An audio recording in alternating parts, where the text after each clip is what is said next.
तो हेलो दोस्तों, स्वागत है आपका हमारे यूट्यूब चैनल में। और आज की वीडियो में हम बात करने वाले हैं मोशन अर्थात गति के बारे में।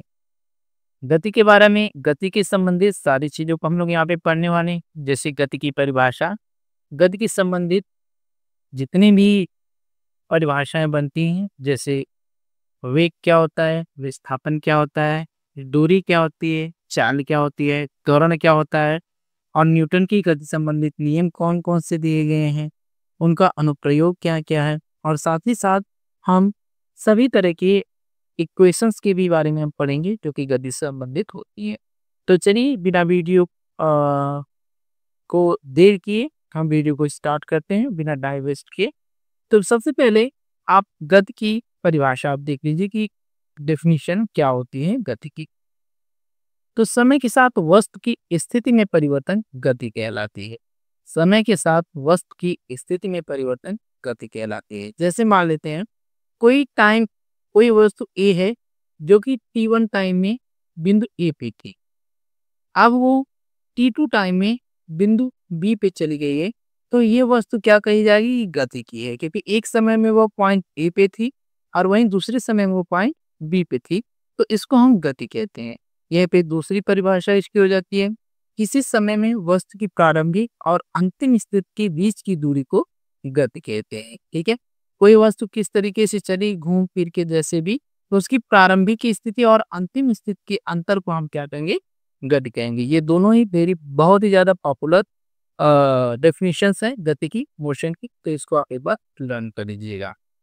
उदाहरण रूप से जैसे आप देख सकते हैं कि सड़क पे चलती हुई कार, दौड़ता हुआ लड़का और सूर्य के चारों ओर घूमती पृथ्वी, ये सभी एग्जाम्पल हैं गति की। गति के संबंधित सबसे पहले या इम्पोर्टेंट परिभाषा की जैसे ही हम बात करते हैं, तो गति को समझने के लिए आपको दूरी और साथ ही साथ विस्थापन को समझना बहुत ही जरूरी है, डिस्टेंस एंड डिस्प्लेसमेंट को समझना। तो दूरी क्या होती है, वस्तु द्वारा तय किए गए मार्ग की कुल लंबाई को दूरी कहते हैं। जैसे अगर कोई वो आदमी है, यहाँ से चलना स्टार्ट किया, वो घूमते घूमते घूमते घूमते घूमते घूमते यहाँ तक पहुंचा, तो इस पूरे रास्ते की लंबाई को, जैसे मान लेते हैं 1 किलोमीटर चलाइए, 2 किलोमीटर चलाइए, 3 किलोमीटर, 4 किलोमीटर, 5 किलोमीटर, ये सब जोड़ते जोड़ते जितनी भी दूर वो चला होगा उसको हम क्या कहेंगे, इस पूरे पथ की लंबाई को हम क्या कहेंगे, दूरी कहेंगे। इससे अच्छा मैं एक छोटा सा एग्जाम्पल आपको यहाँ पे देके समझाने की कोशिश करता हूँ कि दूरी और विस्थापन क्या होता है। मान लेते हैं कि एक आदमी है जो कि ए से चलना स्टार्ट होता है, ये 1 किलोमीटर इधर चलता है, फिर 2 किलोमीटर अपने राइट चलता है, फिर से वो 4 किलोमीटर अपने राइट चलता है, फिर से 2 किलोमीटर अपने राइट चलता है, और उसके बाद वो 2 किलोमीटर अपने फिर से राइट घूमने के बाद चलता है। अगर मैं पूछूं या अगर ये मैं बताना चाहूँ कि उसने कितनी दूरी तय की, तो अपनी प्रारंभिक स्थिति से वो जितनी भी दूर चला है, इन सभी दूरियों को हम जोड़ देंगे, और जितना दूरी होगा वो क्या होगा, उसकी जितनी लंबाई पथ की होगी वो उसकी दूरी कही जाएगी। जबकि अगर मैं विस्थापन की बात करूं, तो उसके प्रारंभिक स्थिति और अंतिम स्थिति के बीच की दूरी को, बस इस वाली दूरी को हम क्या कहेंगे, विस्थापन कहेंगे। तो दूरी तो उसकी ये हो जाएगी कि 1 + 2 + 4 + 2 + 2, ये हो जाएगी इसकी दूरी। लेकिन विस्थापन की जैसे ही हम बात करेंगे, तो 1 उसकी प्रारंभिक और अंतिम बिंदु के बीच की दूरी जो 1 किलोमीटर बच रही है, वो उसका क्या हो जाएगा, विस्थापन हो जाएगा। ये रहा दूरी और विस्थापन के बीच में अंतर की दूरी और विस्थापन क्या होता है। तो आप परिभाषा थोड़ा सा देख लीजिए कि वस्तु द्वारा तय किए गए मार्ग की कुल लंबाई को दूरी कहते हैं, या फिर हम इसको इस तरीके से भी परिभाषित कर सकते हैं, किसी भी दिशा में चली गई लंबाई को दूरी कहते हैं। यह एक अदिश राशि होती है। अदिश राशि को ही मात्रात्मक राशि कहते हैं कि ये मात्रा पे निर्भर करती है, दिशा पे निर्भर नहीं करती है। जबकि विस्थापन की बात अगर हम करें, तो किसी वस्तु की प्रारंभिक स्थिति और अंतिम स्थिति के बीच की छोटी और सीधी दूरी विस्थापन कहलाती है। ठीक है, जैसे कि पूरा ये चल के आया होगा वापस, तो सबसे छोटी दूरी अगर मैं ऐसे घूम के जाऊं तो ये तो बड़ी वाली दूरी होगी, तो सबसे छोटी दूरी क्या होगी कि पॉइंट ए और पॉइंट बी के बीच की दूरी को कहते हैं सबसे छोटी दूरी, और यही सबसे छोटी दूरी को ही हम क्या कहेंगे, विस्थापन कहेंगे। या इसको हम इस तरीके से भी डिफाइन कर सकते हैं कि एक निश्चित दिशा में चली गई दूरी को विस्थापन कहते हैं। किसी भी दिशा में चली गई दूरी को क्या कहता है, किसी भी दिशा में चली गई लंबाई को क्या कहते हैं, दूरी। और एक निश्चित दिशा में चली गई लंबाई को क्या कहते हैं, विस्थापन। ये दूरी और विस्थापन में अंतर होता है। ठीक है, ये किसी भी दिशा में चली गई लंबाई को दूरी कहते हैं और एक निश्चित दिशा में चली गई लंबाई को विस्थापन कहते हैं। आप विस्थापन और दूरी के बीच में अगर अंतर समझना चाहते हैं तो आप देख सकते हैं कि यदि एक व्यक्ति 3 किलोमीटर पूर्व चला और फिर 4 किलोमीटर उत्तर चला तो उसकी दूरी तो 7 किलोमीटर होगी, लेकिन उसका विस्थापन कितना हुआ, बस और बस 5 किलोमीटर हुआ। अगला है वेग और चाल में अंतर, स्पीड एंड वेलोसिटी में डिफरेंस क्या होता है। तो स्पीड की बात हम लोग कर लेते हैं कि स्पीड क्या होती है। देखिए स्पीड पहले तो एक चीज समझ लीजिए कि ये एक अदिश राशि है। अदिश मतलब कि दिशा की जरूरत नहीं पड़ती है, जबकि वेलोसिटी एक सदिश राशि है जिसमें दिशा की जरूरत पड़ती है। अब ये अदिश क्या होता है, ठीक है, अदिश को हम लोग कहते हैं स्केलर और वहीं सदिश को हम लोग कहते हैं वेक्टर। इस बात को आप लोग ध्यान दीजिएगा। चलिए स्पीड की बात हम लोग करते हैं। एकांक समय या फिर निश्चित समय में चली गई दूरी को चाल कहते हैं। इसमें दिशा की जरूरत नहीं होती है। ठीक है, जैसे एकांक समय में चली गई दूरी को चाल कहते हैं, या फिर इसको हम ऐसे भी कह सकते हैं एक निश्चित समय में चली गई दूरी को चाल कहते हैं। ठीक है, चाल बराबर होता है दूरी बटा समय, मीन स्पीड इक्वल होता है डिस्टेंस अपॉन टाइम। ये फॉर्मूला आप लर्न कर लीजिए क्योंकि इस पे क्वेश्चंस पूछे जाते हैं एग्जामिनेशन में। वहीं वेग की हम बात करते हैं तो एकांक समय में मतलब एक निश्चित समय में चली गई विस्थापन को वेग कहते हैं। चले गए विस्थापन को वेग कहते हैं। ठीक है, विस्थापन वर्ड यहाँ पे क्यों आया है, क्योंकि ये बताना चाहता है कि इसके लिए एक दिशा की जरूरत होती है। तो हम इसको ऐसे भी कह देते हैं एकांक समय में चली गई एक निश्चित दिशा में दूरी को हम क्या कहते हैं, वेलोसिटी कहते हैं या वेग कहते हैं। डिफरेंट आप ऐसे समझ सकते हैं, जैसे यदि एक कार 2 घंटे में 60 किलोमीटर तय करती है तो उसका वेग 30 किलोमीटर पर घंटा होगा, और यदि दिशा पूरब है तो चाल कितना होगा, 30 किलोमीटर पर घंटा होगा।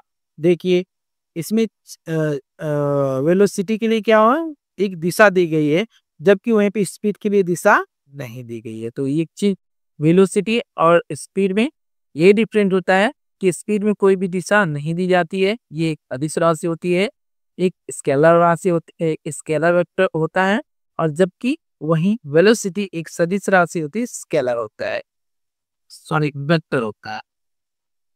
नेक्स्ट है एक्सेलरेशन। ठीक है, एक्सेलरेशन, एक्सेलरेशन क्या है पहले ये समझ लेते हैं। जैसे कोई भी चीज है, एक बॉल को ही हम जब लुढ़काते हैं तो बॉल कुछ दूर चलते चलते, जैसे एक बॉल है, बॉल को जैसे ही हम लुढ़काते हैं बॉल कुछ दूर चलते चलते चलते चलते क्या होता है, रुक जाता है, और उसकी स्पीड क्या होती है, 0 की। तो ये बॉल जब मैंने स्टार्टिंग में फेंका था तो ये तो काफी तेज जा रहा था, लेकिन कुछ दूर चलने के बाद ये क्या हो गया, इसकी स्पीड 0 होगी। क्यों, किसी ने तो इसको रोका होगा ना, तभी तो ये रुकी है ना। हाँ, ये किसने रोकने का इसको प्रयास किया, एक्सेलरेशन। ठीक है, एक्सेलरेशन 2 काम को करता है, या तो स्पीड को बढ़ाने का काम करता है या तो स्पीड को घटाने का काम करता है। जैसे अगर मैं किसी ढरकाऊ जगह पे एक बॉल को छोड़ता हूँ, धीरे से बस छोड़ता हूँ, तो स्टार्टिंग में तो इसकी स्पीड बहुत ही कम रही, पर समय के साथ साथ इसकी स्पीड क्या हो गई, बढ़ने लगी। तो ये भी काम, स्पीड को बढ़ाने का काम और स्पीड को कम करने का काम, दोनों ही काम कौन करता है, एक्सेलरेशन मतलब कि त्वरण करता है। तो इस तरीके से हाँ, अगर देखिए त्वरण क्या कर रहा है, स्पीड को घटाने का काम कर रहा है, तो उसको हम ऋणात्मक त्वरण कहेंगे। क्या कहेंगे, ऋणात्मक त्वरण। वही अगर स्पीड समय के साथ बढ़ रही है तो उसको हम कहेंगे धनात्मक त्वरण। ध्यान दीजिएगा इस बात पे, ठीक है, ऋणात्मक त्वरण और धनात्मक त्वरण। Positive acceleration and negative acceleration इसको कहते हैं। डेफिनेशन देख लेते हैं। किसी वक्त की चाल में प्रति इकाई समय में होने वाले परिवर्तन को त्वरण कहते हैं। अच्छा, ये थोड़ा सा हिंदी में इरर हो जा रहा था, तो त्वरण तो नहीं होगा, त्वरण होगा। ठीक है, त्वरण कहते हैं। या फिर सिंपल हम लोग सबसे पॉपुलर डेफिनेशन ये याद करते हैं, वेग में परिवर्तन की दर को त्वरण कहते हैं।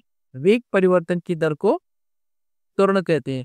अगर वेग समय के साथ बढ़ रहा होगा तो उसको हम धनात्मक त्वरण कहेंगे, ठीक है, त्वरण कहेंगे। जबकि अगर समय के साथ वेग घट रहा होगा तो उससे हम क्या कहेंगे, ऋणात्मक त्वरण कहेंगे, ठीक है, ऋणात्मक त्वरण कहेंगे। त्वरण में त्वरण बना दीजिएगा क्योंकि हिंदी टाइपिंग नहीं हो पा रहा था, ठीक है। तो वेग परिवर्तन की दर को क्या कहते हैं, त्वरण कहते हैं, ठीक है। इसका फार्मूला होता है ए इक्वल में b minus u upon t, जहाँ पे ए बराबर में एक्सेलरेशन मतलब त्वरण है, वी बराबर में अंतिम चाल है, यू बराबर प्रारंभिक चाल है और टी का मतलब समय है, ठीक है। ये फार्मूला है, इसी पे एग्जांपल्स भी कुछ दिए गए हैं। जैसे एक कार 10 मीटर पर सेकंड से 20 मीटर पर सेकंड पर 5 सेकंड में पहुंचती है तो उसका त्वरण बताइए कितना होगा, ठीक है। तो क्वेश्चन है, चूंकि 10 मीटर से 20 मीटर पे, तो u बराबर क्या है 10 और v बराबर क्या हो जाएगा 20 और t बराबर क्या हो जाएगा 5 हो जाएगा। तो इस तरीके से हम फार्मूला में वैल्यू रखेंगे, ए इक्वल में U minus sorry V minus U अपान में टी, तो 20 माइनस 10 अपान में 5 हो जाएगा और इस तरीके से 2 मीटर पर सेकेंड स्क्वायर त्वरण का वैल्यू आ जाएगी। हाँ, एक चीज आप ध्यान दीजिएगा कि त्वरण का मात्रक मीटर पर सेकेंड स्क्वायर होता है, इस बात पे आप ध्यान दीजिएगा, ठीक है। आगे चलते हैं। हाँ, गैलीलियो का नियम, गैलीलियो ने एक नियम दिया था, जैसे हमने पढ़ा था ना कि जो लोग टाइप ऑफ मोशन पढ़ रहे थे तो उसमें हमने लिनियर मोशन पढ़ा था, मतलब रेखीय गति। और रेखीय गति में दो गति हमने पढ़ी थी, एक था एक समान गति और एक था असमान गति। एक समान गति क्या होती है, ऐसी गति जब कोई वस्तु एकांक समय में एक निश्चित समय में एक निश्चित दूरी तय करती है तो उसको हम क्या कहते हैं, एक समान गति। और जब कोई वस्तु एक निश्चित समय में एक निश्चित दूरी नहीं तय करती है तो उसको हम क्या कहते हैं, असमान गति कहते हैं, ठीक है। तो ये जो एक समान गति का नियम किसने दिया था, इसी को गैलीलियो ने दिया था और इसी को Galileo's law of uniform motion कहा जाता है, ठीक है। अगर पूछा जाए कि गैलीलियो ने कौन सा नियम दिया था तो एक समान गति का नियम गैलीलियो ने दिया था, या फिर अगर पूछा दिया है कि एक समान गति का नियम किसने दिया था तो गैलीलियो ने दिया था। इस चीज को आप ध्यान में रखिए, ठीक है। गैलीलियो ने यहाँ पे थोड़ा सा आप रीडिंग कर सकते हैं कि गैलीलियो ने कहा कि यदि कोई वस्तु एक सीधी रेखा पर समान वेग से चलती है तो वह समान समय अंतराल में समान दूरी तय करेगी, ठीक है, समान समय में समान दूरी तय करेगी, चाहे समय अंतराल छोटा हो या बड़ा। जैसे अगर 10 मिनट में, ठीक है, 10 मिनट में 10 किलोमीटर गई तो 5 मिनट में 5 किलोमीटर जाएगी, 2 मिनट में 2 किलोमीटर जाएगी, ठीक है। मतलब कि समय अंतराल बड़ा हो या छोटा हो उसकी दूरी क्या है, घटने बढ़ने वाली नहीं है, ठीक है। Very good. अगला शब्द है न्यूटन की गति का नियम। आप सबको पता है कि जैसे कि न्यूटन ने कितने नियम दिए थे, 3 नियम दिए थे। पहला नियम जड़त्व आघूर्ण का नियम है जिसको हम लॉ ऑफ इनर्शिया कहते हैं। लॉ ऑफ इनर्शिया क्या होता है, जैसे लॉ ऑफ इनर्शिया ये होता है कि जैसे कभी कभी होता है ना कि हम अपनी स्थिति में तो बने रहते हैं लेकिन जिस वस्तु के संपर्क में हम रहते हैं जब वो गति करती है तो हमारी स्थिति भी क्या हो जाती है, सिद्ध हो जाती है। और इसी नियम को हम क्या कहते हैं, जड़त्व का नियम या लॉ ऑफ इनर्शिया कहते हैं। देखिए ये क्या है, कोई भी वस्तु तब तक विराम अवस्था या गति अवस्था को बनाए रखेगी जब तक उस पर कोई बाहरी बल कार्य नहीं करता है। या फिर हम ये कह सकते हैं कि कोई भी वस्तु अपनी विरामावस्था या गति अवस्था को तब तक बनाए रखती है जब तक कि उस पे कोई बाह्य बल लगाकर उसकी स्थिति में परिवर्तन न कर दिया जाए। इस नियम को हम न्यूटन के गति का प्रथम नियम या जड़त्व आघूर्ण का नियम या इंग्लिश में इसे लॉ ऑफ इनर्शिया कहते हैं, ठीक है। जैसे एक बुक है, एक बुक अगर टेबल पे रखी गई है तो वो स्थिर ही रहेगी, तब तक स्थित रहेगी जब तक कि उसको हम अपने हाथ से या किसी चीज से धक्का नहीं दे देते हैं। या फिर कोई अगर वस्तु चल रही है तो वो तब तक चलती रहेगी जब तक कि हम उसको रोक ना सके। जैसे कि अब आप कहेंगे कि सर अभी तो आपने एक बॉल फेंका तो वो अपने से रुक गई ना, नहीं बेटा, वो अपने से नहीं रुकी थी, उस बॉल को इसी ने तो रोका था। कौन था वो, एक्सेलरेशन था, त्वरण था।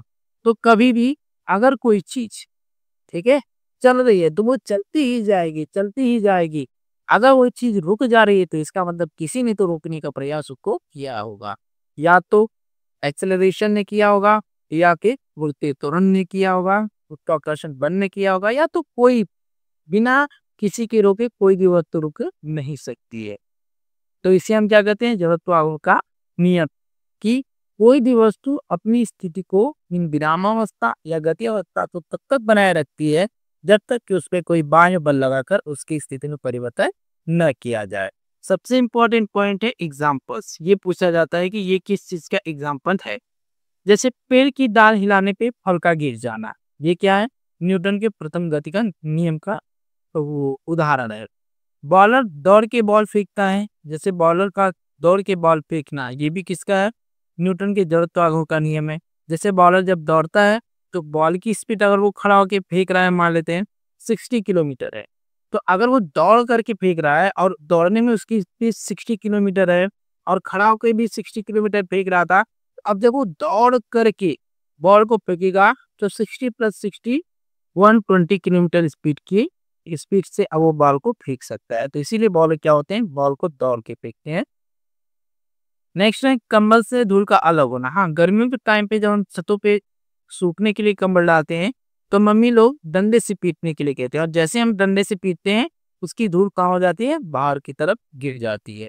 मतलब कि कंबल में लगी हुई धूल कंबल के साथ विराम अवस्था में थी, लेकिन जैसे ही मैं छड़ी से उस पे मारा, उसकी धूल तो विराम अवस्था में थी लेकिन कंबल पे छड़ी लगी तो कंबल गति अवस्था में हो जाता है, और इस तरीके से कंबल से धूल अलग हो जाता है।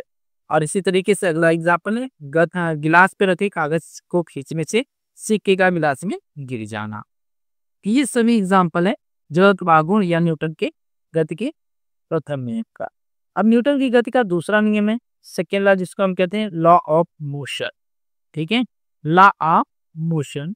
ठीक है, तो इसके बारे में हम लोग थोड़ा सा देख लेते हैं। ये न्यूटन की गति का दूसरा नियम है, लॉ ऑफ फोर्स को कहते हैं, लॉ ऑफ फोर्स या बल का नियम।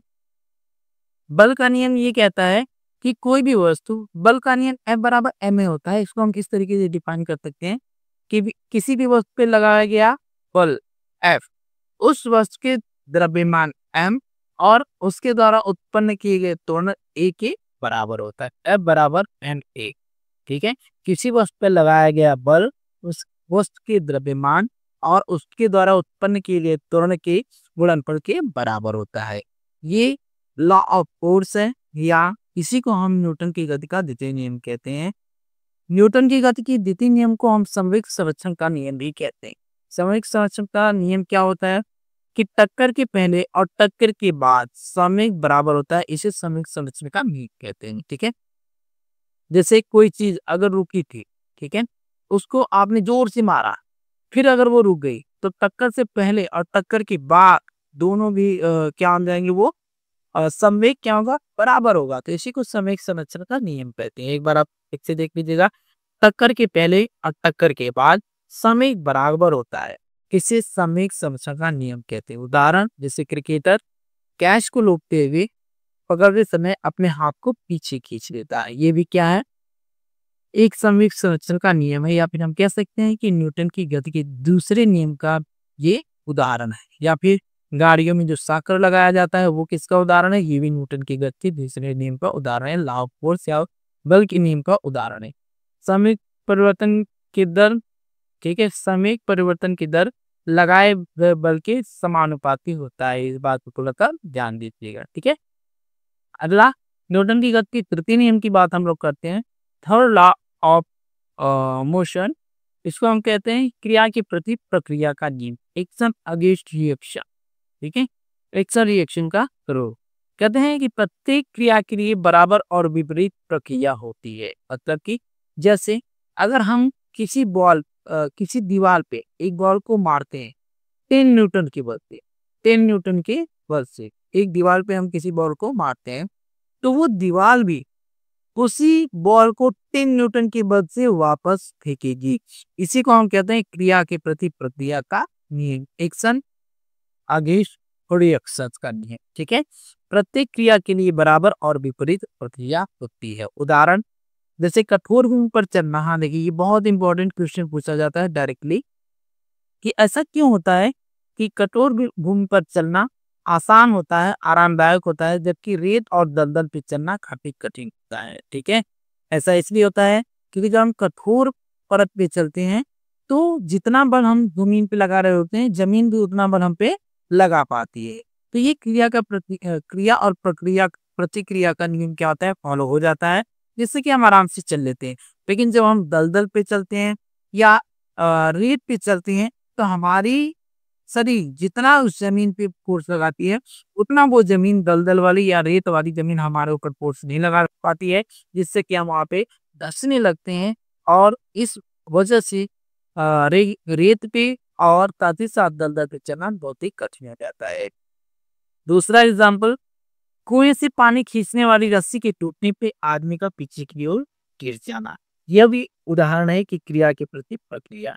जैसे बाल्टी को हम खींच रहे थे तो बाल्टी भी जैसे 5 किलो की बाल्टी है, 5 लीटर की बाल्टी है, हम उसको कुएं से अगर खींच रहे हैं तो वो भी हमारे अंदर से 5 लीटर इतनी कैपेसिटी की भार इतना वो हमें भी अपनी तरफ खींच रही होती है। और इसी वजह से जैसे रस्सी टूटती है, वो 5 न्यूटन जो हम उसको खींच रहे थे वो हमें खींच रही थी, हम पीछे की तरफ गिर जाते हैं। इसका एक और एग्जाम्पल है, गन चलने पर पीछे की ओर झटकती है। ये सब एग्जाम्पल किसके हैं, क्रिया के प्रति प्रक्रिया के। नाव से कूदे तो नाव पीछे की ओर खिसकती है, ये भी किसके एग्जाम्पल है, क्रिया के प्रति प्रक्रिया का। हाँ, ये सबसे इम्पोर्टेंट है। सबसे इम्पोर्टेंट क्या, ये भी इम्पोर्टेंट है, ऐसा हम कह सकते हैं, क्योंकि इन्हीं से क्या होंगे, न्यूमेरिक्स लगेंगे। तो इक्वेशन ऑफ मोशन, गति की समीकरण। गति का पहला समीकरण क्या है, v बराबर u प्लस ए टी। गति का दूसरा समीकरण है s बराबर U T plus half A T का स्क्वायर। तीसरा है वी स्क्वायर बराबर यू स्क्वायर प्लस 2as। ठीक है, इसको हम ऐसे लिखते हैं कि वी स्क्वायर इक्वल में 2as प्लस में यू स्क्वायर, जैसे मन वैसे लिख दीजिए। ये तीनों को हम गति के समीकरण का नियम कहते हैं। ठीक है, जहाँ पे v बराबर अंतिम वेग होता है, u बराबर प्रारंभिक वेग होता है, a बराबर एक्सेलरेशन मतलब त्वरण है, t बराबर में क्या है, टाइम है। जहाँ पे s बराबर क्या है, विस्थापन होता है, डिस्प्लेसमेंट होता है। ठीक है, आगे हम बढ़ते हैं। हाँ, ग्राफी मोशन, गति के लिए ग्राफ। यहाँ से क्वेश्चन डायरेक्ट पूछे जाते हैं, आपको ग्राफ बनाने के लिए नहीं दिया जाएगा, और अगर आप बनाने के लिए भी दिया जाएगा तो आप बस इसको देख लीजिए कि किस तरीके से ग्राफ बनेगा। तो ये डिस्टेंस टाइम ग्राफ है, और ये क्या है, वेलोसिटी टाइम ग्राफ है। तो आपको बनाने के लिए नहीं पूछा जाएगा, आपसे क्वेश्चन यहाँ से पूछता है कि यूनिफॉर्म मोशन का ग्राफ कैसा होगा। तो यूनिफॉर्म मोशन का ग्राफ कैसा होता है, स्ट्रेट लाइन। ये देख रहे हैं ना, ये यूनिफॉर्म मोशन है, ये वाला जो सीधा गया है ये यूनिफॉर्म मोशन का ग्राफ है। ठीक है, और कह रहा है कि नॉन यूनिफॉर्म मोशन का ग्राफ कैसा होता है, तो कर्व होता है। ये आप देख रहे हैं ना, ये नॉन यूनिफॉर्म मोशन का है, नॉन यूनिफॉर्म मोशन का ये वाला ग्राफ है। ठीक है, तो अगर पूछेगा कि यूनिफॉर्म मोशन का ग्राफ कैसा होता है तो कहोगे कि स्ट्रेट लाइन होता है उसका ग्राफ। नॉन यूनिफॉर्म मोशन का कैसा होता है तो आप कहोगे कि कर्व होता है उसका ग्राफ। वही वेलोसिटी और टाइम की बात हम करेंगे तो कहेंगे कि एक्सेलरेशन का ग्राफ कैसा होता है, तो स्लोप होता है। कैसा होता है, स्लोप होता है। और जबकि डिस्प्लेसमेंट का कैसा होता है, एरिया अंडर ग्राफ होता है। ठीक है, ग्राफ के अंदर की जो एरिया होती है वहां पे क्या होता है, डिस्प्लेसमेंट शो किया जाता है। तो आज की वीडियो में